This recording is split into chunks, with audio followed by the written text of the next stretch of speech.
Let's go ahead and throw in the chat, what nonprofit are you representing today? And we'll get a feel for who is here with us. And throw whether you're a board member, whether you are the executive director, if you're on the team, if you wouldn't mind, just introduce yourself. Chana, we know you. Yes. And all good. Next step network. I almost responded to your first message, but I just saw, Chana, that's a direct message, so I won't bring that one up.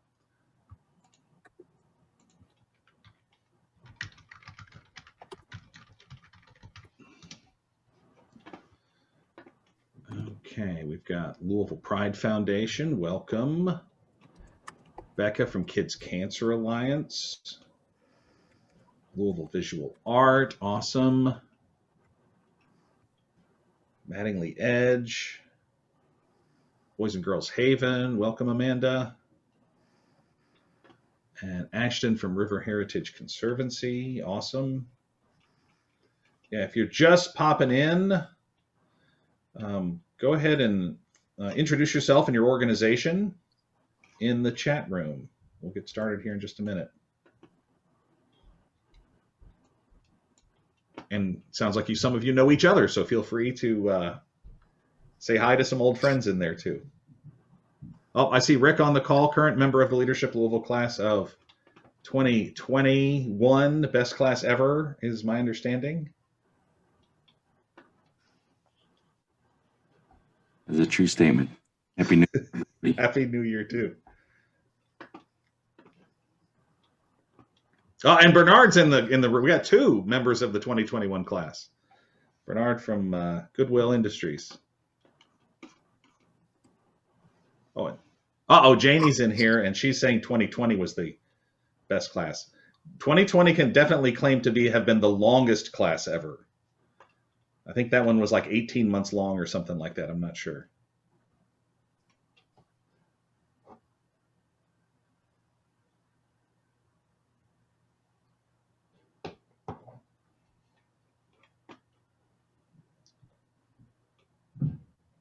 All right, Joe, I think we got a pretty full room if you want to go ahead and get us started. Yeah, welcome again, everyone. And just once more, for those of you just joining us, please feel free to put in the chat what nonprofit you represent this morning, if you haven't already done so. But we are going to jump in and talk about our community acceleration teams. So I'm going to share my screen right here. And if you just give me a thumbs up if you see that working okay. All right.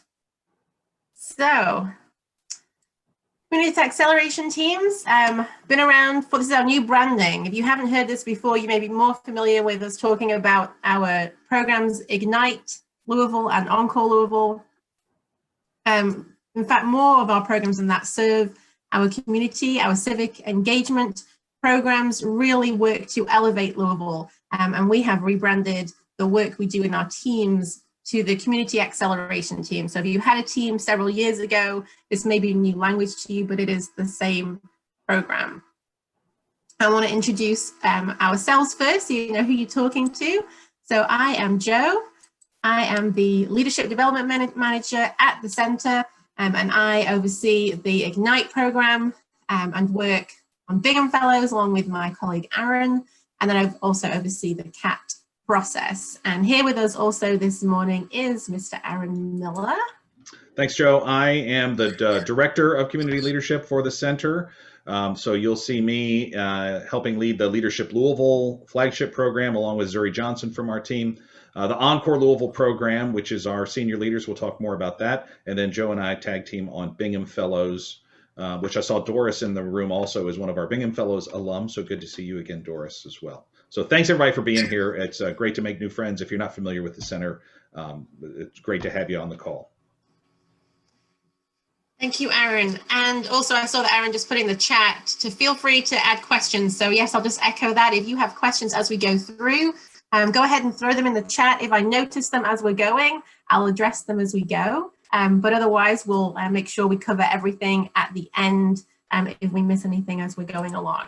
So let's begin with a little bit about the center. I know several of you are obviously very familiar with Leadership Louisville and what we do.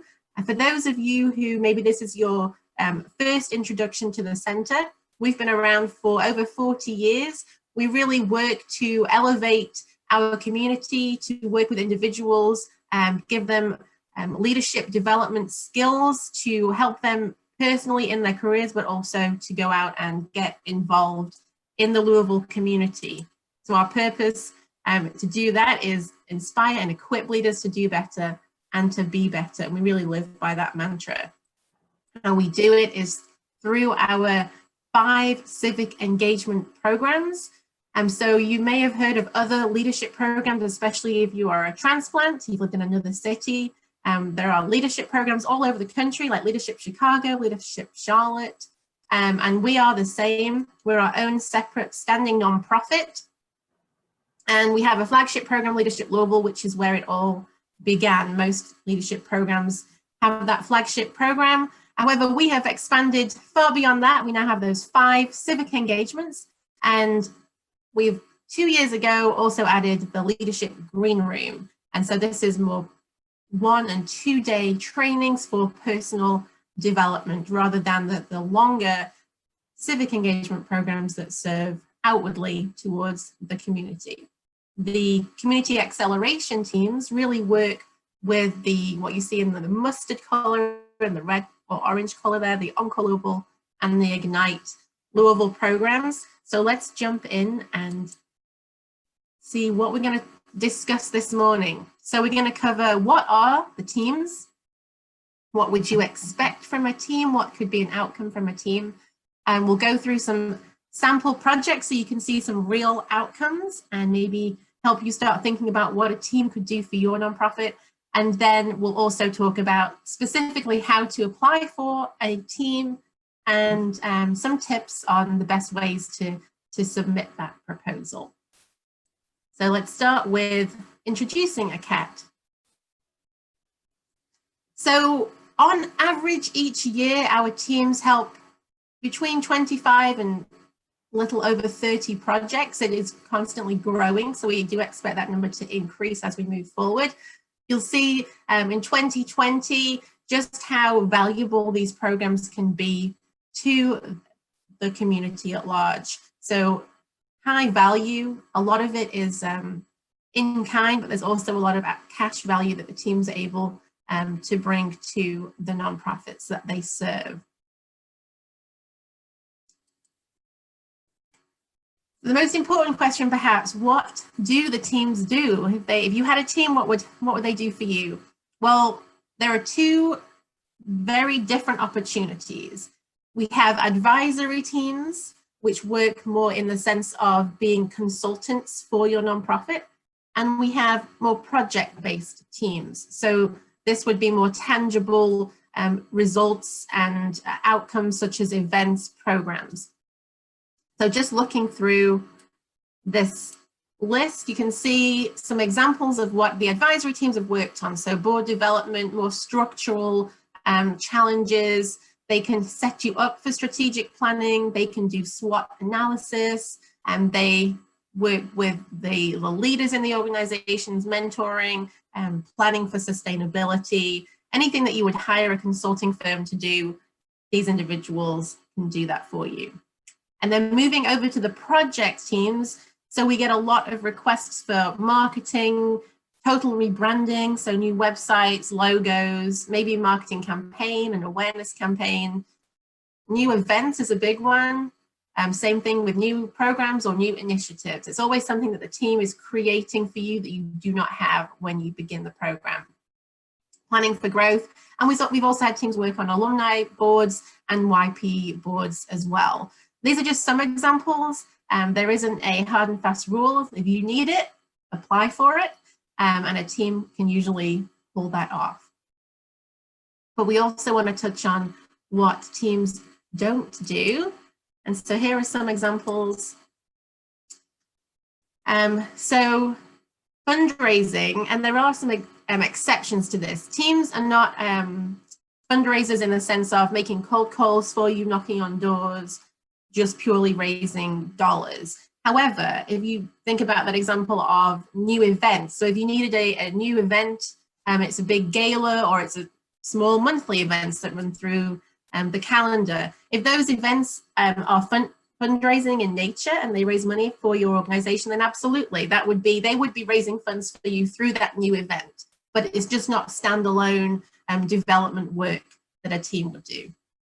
And then, as you'll see, they're not interns, so it's not like a list of things that you want to check off. These are really bright individuals who can really make a difference and come in for 6 months or 3 months.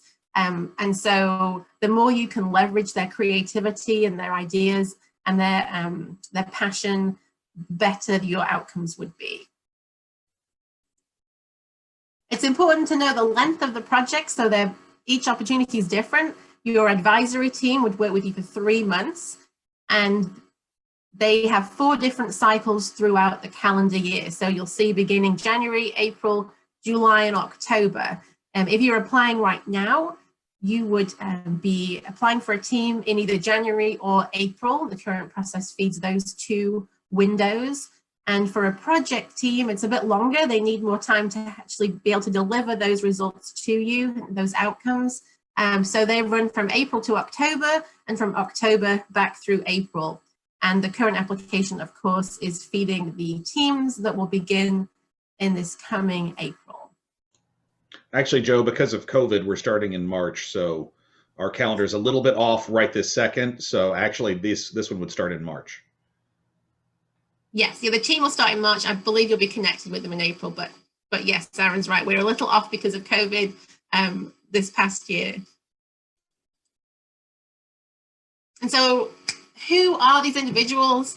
And let's talk about the teams themselves. Who are these 8 people that would come in and work with you for these 6 months? So the project team, these are emerging leaders. So the average age of this class is 25 to 45.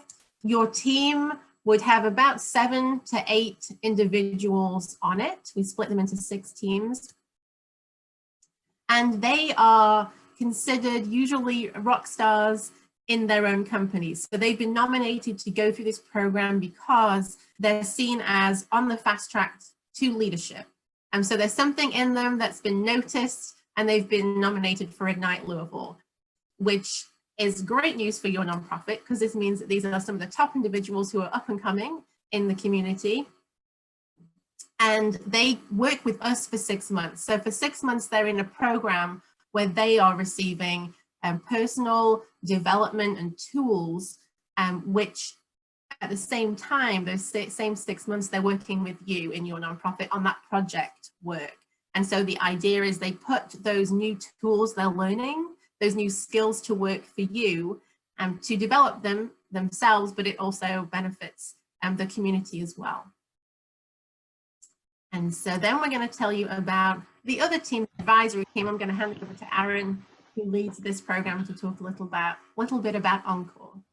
Thanks, Joe. Yeah, Encore Louisville is a program we launched in 2015.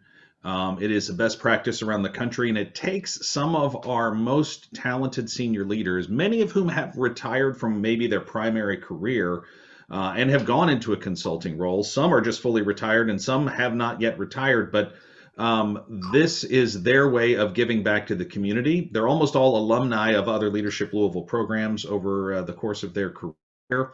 And they are doing more of the consulting, mentoring, advising, strategy type projects. The way the class works is it's a year long, but the year is broken into quarters. So there are 4 project cycles in a year.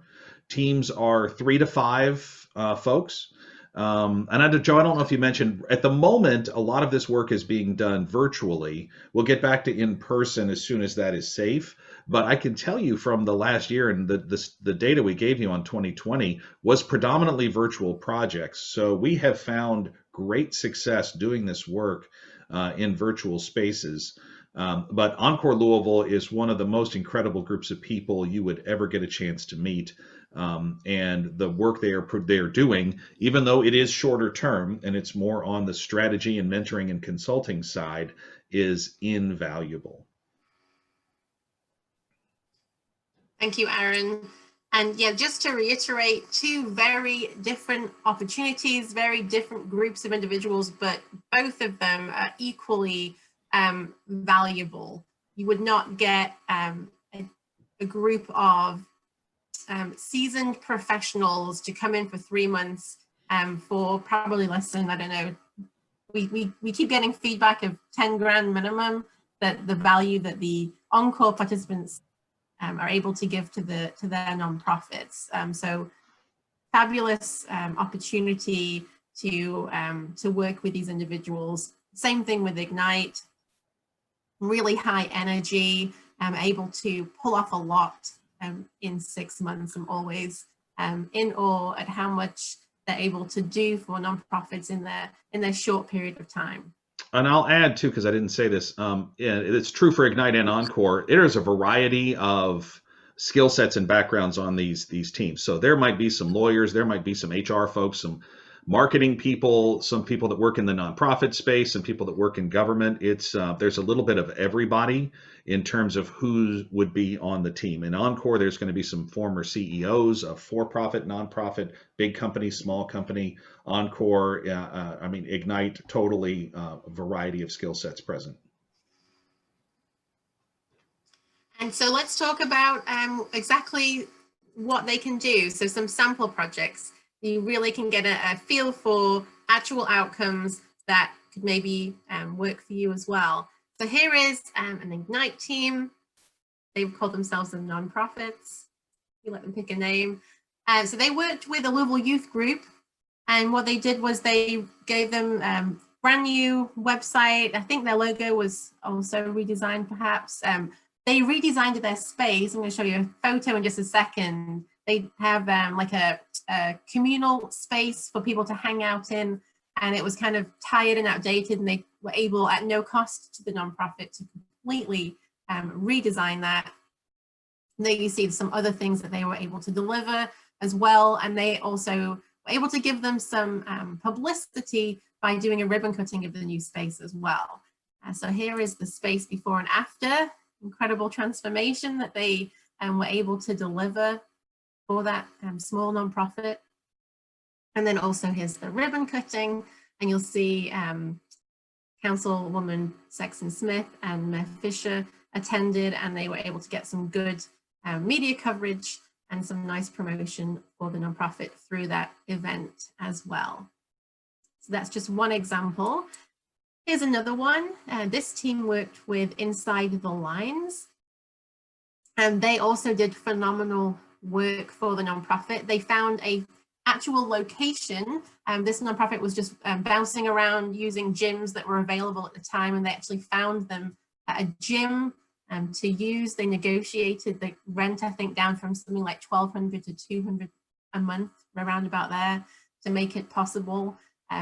They helped in narrowing the scope so that the executive director could really focus on what he was delivering to his clients. And they did a lot of other work, such as a CRM tool. They helped him with taxes, budgeting, financial management. They raised a good amount of money through the golf scramble, for which they were able to then hire some individuals. So really phenomenal work for this nonprofit. Both of these teams, you'll have noticed they're holding up those little flame trophies. So both of these teams were winning teams. And what I mean by that is this is also a competition. So all of the 6 teams are competing against each other to have the best outcomes. And the winning team receives a check for their nonprofit. So there's also some motivation, not just to have bragging rights and get a trophy, but you actually get some cash for your nonprofit if your team wins as well. So it does get quite competitive, especially towards the end of the program.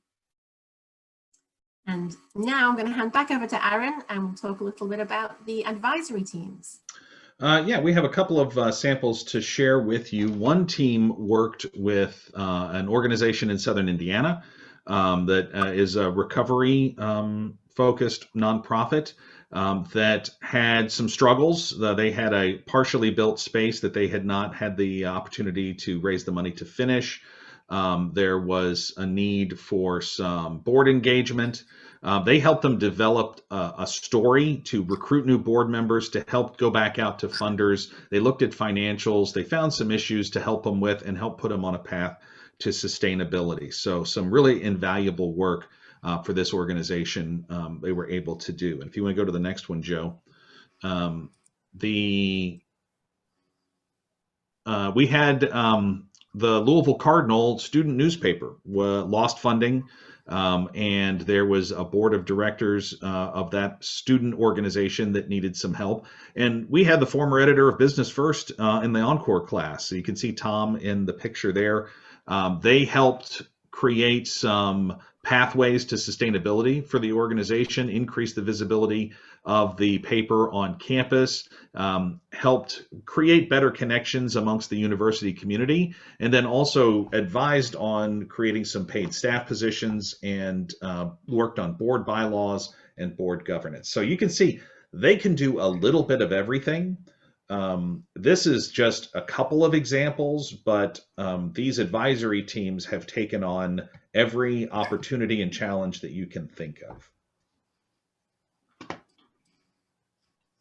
So let's move into how do you submit a proposal for a team, and also some tips on doing that. So we take applications twice a year. Obviously, they are open right now. Generally, it's January and July when we open those applications up. There is just one application, so you do not have to worry about, do I need a team to work, an advisory team or a project team? You put down what it is you need, then our committee, which is made up of grads from both of those programs, will read through it and filter it into the program that would help you the most in fulfilling what it is that you are looking for. The eligibility, of course, is key. I've actually had a couple of inquiries this past week from nonprofits or from organizations that are still in the process of getting their 501c3 status, asking if they're eligible. And unfortunately, you do need to have that status before you can actually apply for a team. But you could also be a C6, a government or education institution, or a B Corp. So if you have any questions about that, just feel free to reach out. You do need to be serving the Louisville metro region. And so that is Kentuckiana. So as you heard Aaron mention, we were just working with a group in Southern Indiana. So that absolutely is part of what we are considering here, the metro region. An active involvement of the CEO or the executive director. So for the advisory groups, this is important that they actually work directly with the CEO and the executive director. That is because it is, high level, it's usually strategic in nature, and so they need to be working with the leader. As far as the project groups, we need the active involvement, not direct involvement with the team necessarily. It can be, especially if it's a smaller nonprofit, but we certainly need that pipeline access. And the reason for that is 6 months goes really, really quickly, and they're trying to achieve a lot in that time. And so the approval process needs to happen. We need to make sure the leader's on board so that they can send things up that need to be approved, and so they can move forward. And same thing with the next one, the board of directors, for exactly the same reason with both programs. We just need to ensure that there are no barriers to moving forward so the teams can really achieve as much as possible for you. There is a 2-year waiting time between having a team and being able to apply again for another team. There is an exception to that, which is if you currently have a team and part of their deliverables or part of their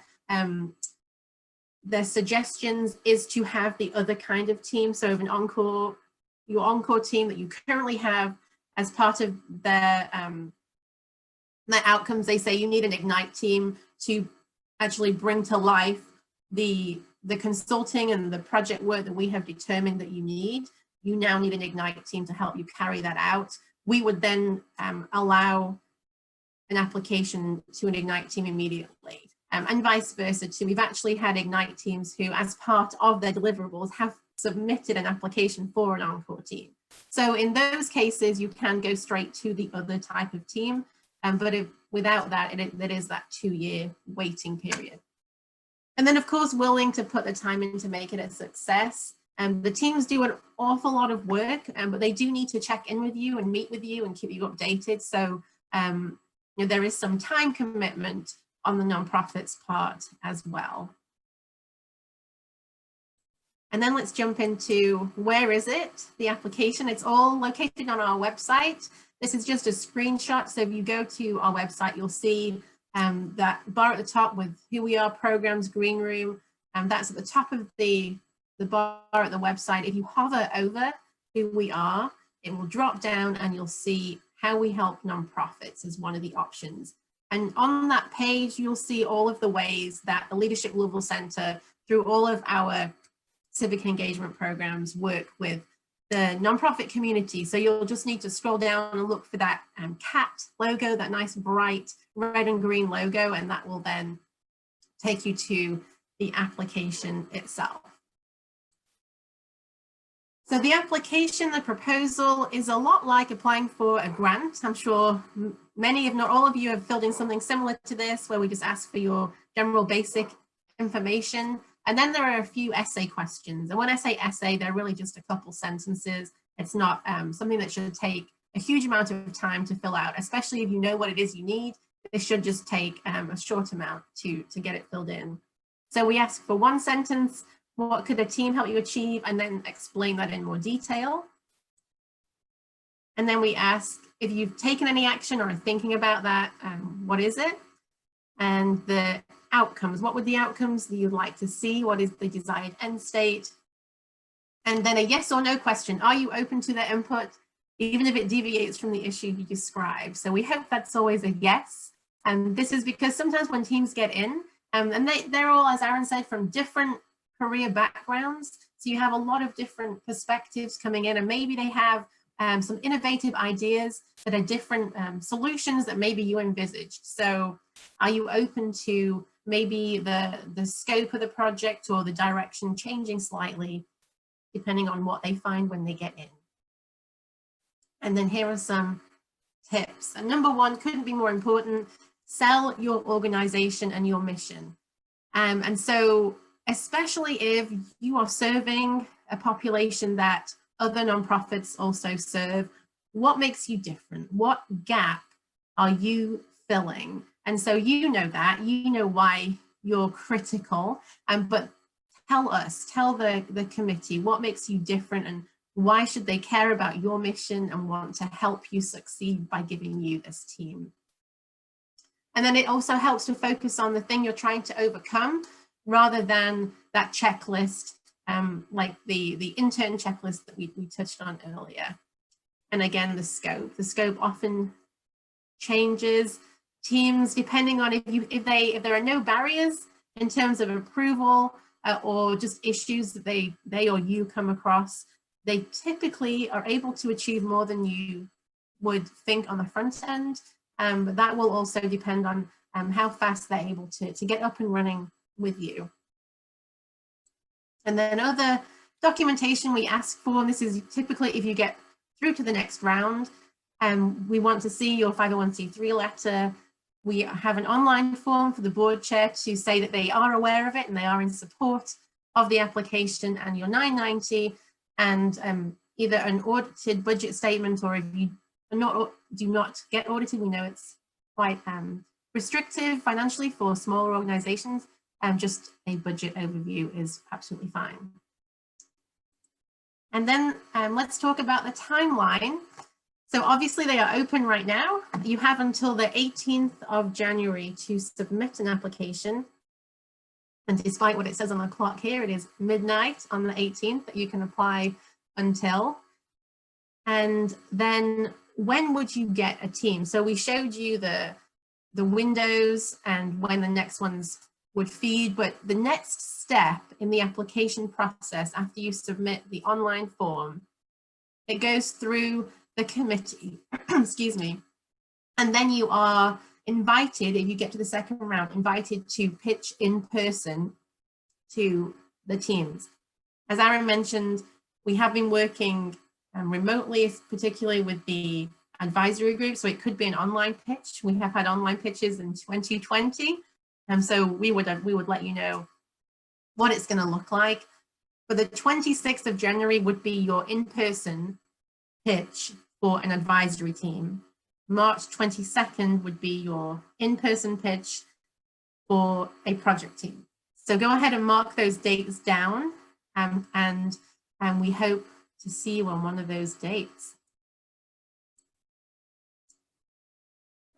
Here is a photo of just what that looks like. So for both of them, really, it is almost like speed dating or speed networking, where you all of the individuals in the teams would rotate through you, and you would sell your mission and your project idea or advisory idea to the groups as they would come around and listen to you. It would look a little different if we're virtually. We use breakouts and another technology to make it run smoothly, and it's been very successful that way too. Here are some pre-2020 photos of how it works when we're able to get in person. And now I'd love to answer, and Aaron too, all of the questions that you may have based on what we have been sharing with you this morning. Joe, I can start throwing some of the questions from the chat room to you.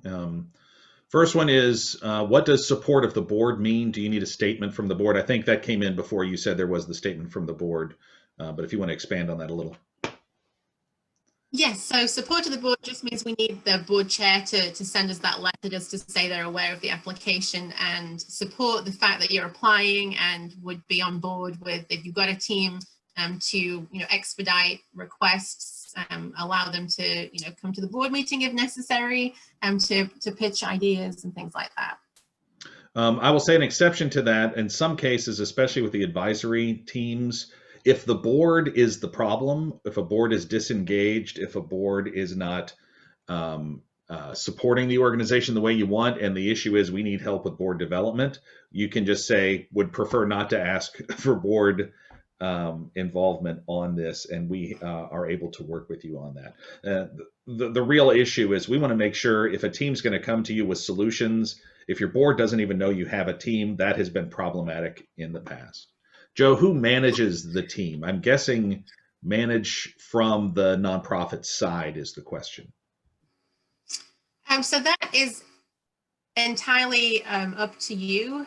So it depends if your project is, it usually will fall within the development team or the marketing team, depending on how large your nonprofit is, and depends on your project. So whoever would be managing that, if it was something you were doing internally, they would be the one working with the team.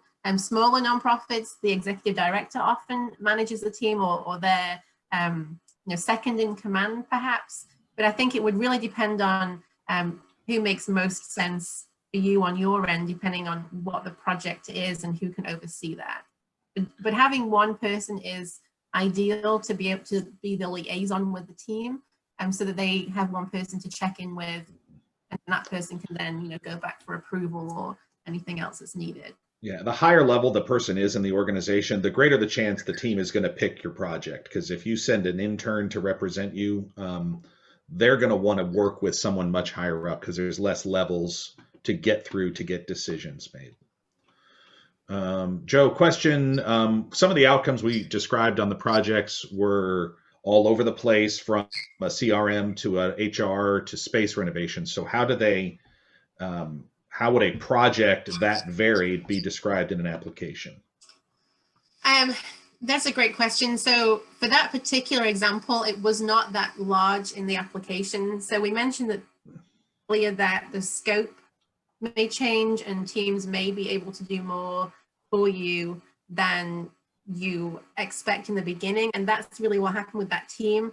The ask, I think, originally was like an awareness request. So they needed rebranding and they wanted help with getting more coverage in the community, people knowing about them. When the team went into their space, they took a look around and said, this could really do with an overhaul. I think we have capacity, and they just took that project on themselves. The nonprofit was was really happy to say, yeah, absolutely. If you can, like, they started with thinking they would just repaint the walls, and they managed to get all of that furniture donated and do an entire overhaul. So that wasn't actually part of the original ask.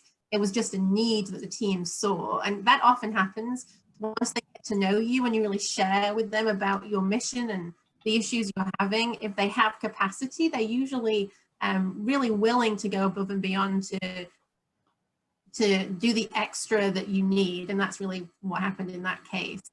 I would hesitate to say apply for 10 things on the application, because if it does seem overwhelming on reading it, then a team is less likely to pick that as something they want to work on, because it would feel insurmountable.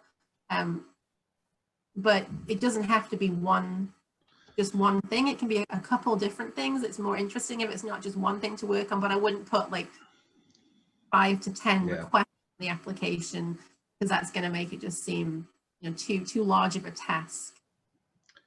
I'd say when you're thinking through what your request is, think through what you're trying to accomplish. So if the request is we need a new website, well, why is that? What problem does that solve? We need a new HR manual. Why? What problem does that solve? Try to figure out what problem it is you're trying to solve or what opportunity it is, and ask for that. Say the problem is we don't have enough people coming through the door. We don't like our branding. We have a disengaged board. We have some organizational challenges. Think through not necessarily what's the task you want them to do, but what's the problem or the opportunity. And in fact, think of this also like, you may not have a problem, but there's this thing you haven't been able to get to, because every nonprofit lacks resources and lacks staff to take advantage of every opportunity. So maybe there's this thing you've been wanting to take to the next level and you just don't have the capacity to do it. So it doesn't have to be a problem to solve. It can be we're here and we want to get to here and we could use your help to take us to the next level. So I think that's a great way to think of it, instead of put a bucket list of tasks you want accomplished. All right, Joe, still, and I don't know if you had a chance to catch up on the chat room or not. Rick asks, is there a limited number of organizations you help per year? Yes, but for Ignite, I can say that one's a quick one. There's 2 Ignite classes in a year that do 6 projects each, so that's 12. And then Encore gets through 15 to 20 in a normal year, but actually the Encore class we're launching next year is the biggest one ever. So I'm optimistic we can even get through more projects than we've ever done. So I'd say for the year, we can probably, this upcoming year, maybe between 35 and 40 projects might get finished. But it kind of depends on, with Encore, they get to decide how many project cycles they want to do in a year. So that's going to be the decision making there. Joe, we were chosen for an Encore team in 2019. Can we apply for an Ignite team in 2021? Yes, I think that depends on when you have the Encore team. So there are 4 potential months that you began in. And so if you had a team in January of 19, then you could apply in this window. But I think if you had a team in December of 19, then you would need to wait to the July window to apply for the second half, because that would then be the 2 years. Does that sound right, Aaron, to you? Yeah, figure out when you had the team before, and as soon as the 2 years is up, you're eligible again. But if we're not going to start, you might apply now, even though you might not be able to get the team until later in the year. Violet, is there a fee? No, there's no fee. Totally free, no cost to the nonprofits. This is the way we as Leadership Louisville Center take our program participants and have them get more engaged. It's our hope that they want to be engaged in your organization's long term. That often is the case, but this is something that's not a moneymaker for us. It is just part of our mission to engage with the community. Andrew, can you review the difference of the 2 programs again? Are certain projects better for different programs? You want to take that, Joe? It's really, you don't need to worry about it. Yes, yeah, as Aaron said, just fill in the application with what it is that you need and what you're trying to achieve, what is the problem you're trying to overcome, and then we will be able to determine which team would be better for you. But basically, if you need consultants or advice, then you need the advisory team.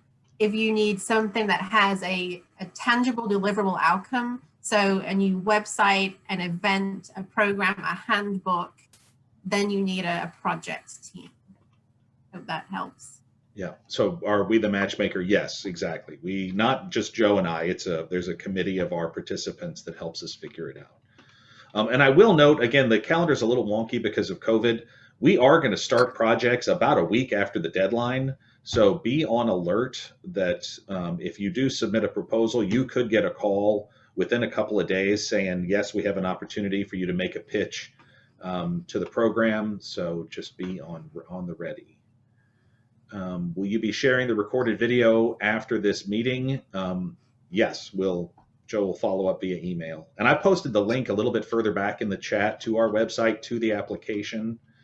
And there is an option on there too. If you're still not sure whether this is right for you and you want to talk to Joe or myself, we're happy to spend a few minutes answering questions individually. Or if you just want to stick around on this call, feel free to keep throwing questions out. Yeah, absolutely. And in tomorrow's email, I'll send the link to this video and also the link again to the website. And I'll probably send you some other links too to review outcomes from past teams as well, in case that's helpful. But I don't see any more questions in the chat, but if something comes to mind, go ahead and throw it in. As Aaron said, we are happy to take phone calls and help guide you through this process. I'm happy to work with you if you have questions once you get into the application and you need some assistance. Don't hesitate to reach out, and I would be more than happy to walk you through it and hopefully assist you in getting a team, if not this time, then down the road. Due date, yes, the 18th is the deadline application for this round. They'll open up again in July.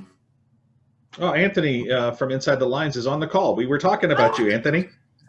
Glad you had a good experience. I would have made you speak. If you want to, Anthony, if you're still on here, if you want to unmute and give a little testimonial to everybody else, feel free to do that. I don't want to put you on the spot, though. You don't have to. Oh, no, you're more than fine. Good morning. Yes, I mean, the program's great. I still have 2 or 3 members from our Ignite Louisville team who still contribute and help. They're on our board. Actually, our board chair, Kat Abner from Funds for the Arts, she is heavy, a primetime player for us. So, I mean, this program, I mean, just it helped us get recognized, I mean, for lack of better terms. Going from passion and purpose to being fulfilled and recognized throughout the city for the work that we're trying to do and we're striving to do daily. So I'm very thankful for Leadership Louisville. I definitely love to get in and further our work through with you all services and extensions that you have with the other programs that you all keep us involved in or are aware of with the city. So again, I'm thankful. I'm pretty sure we wouldn't be where we are. And I still feel like we got miles and miles and miles to go, but I know we wouldn't be where we are with the platform we have without Leadership Louisville. I get random texts and emails frequently about seeing us and the Ignite Louisville. River City Avengers, I believe, was the name of our Ignite team. But it was great.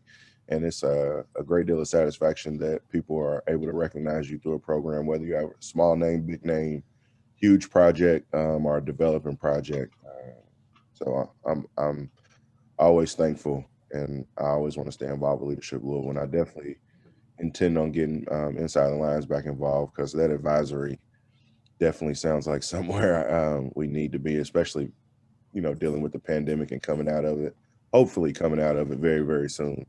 But, re-strategizing and being great despite the issues that the world is going through. So again, I'm thankful, and I just want to encourage everybody else to be involved, because it's very, very it's a whole lot of knowledgeable people out here that want to help. They don't know how to help, so they use the vehicle of like Leadership Louisville to get involved and to find those gems, like an Inside the Lines training, to impact their community and the kids for us.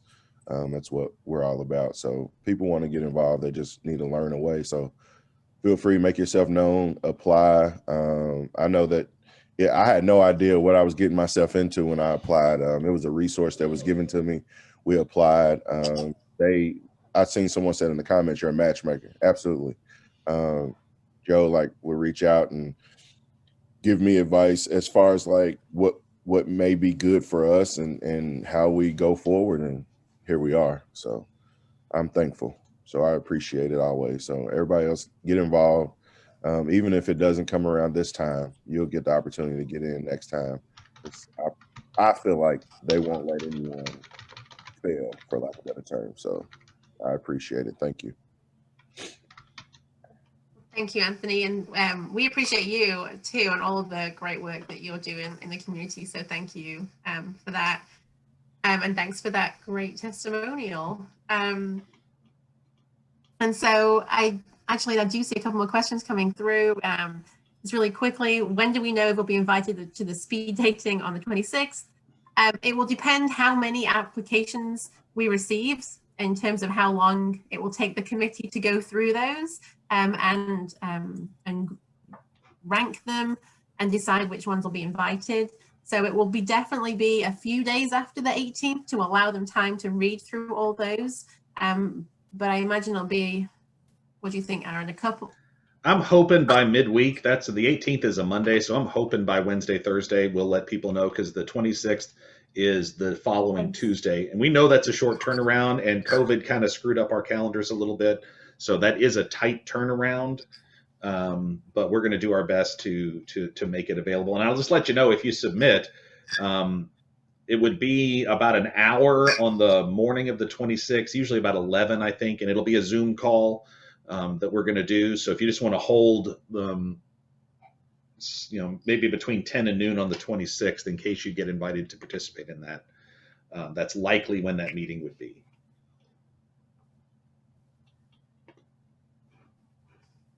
All right. Well, thank you for all of you this morning for joining us on this snowy day. I hope you get some time to enjoy the snow later on.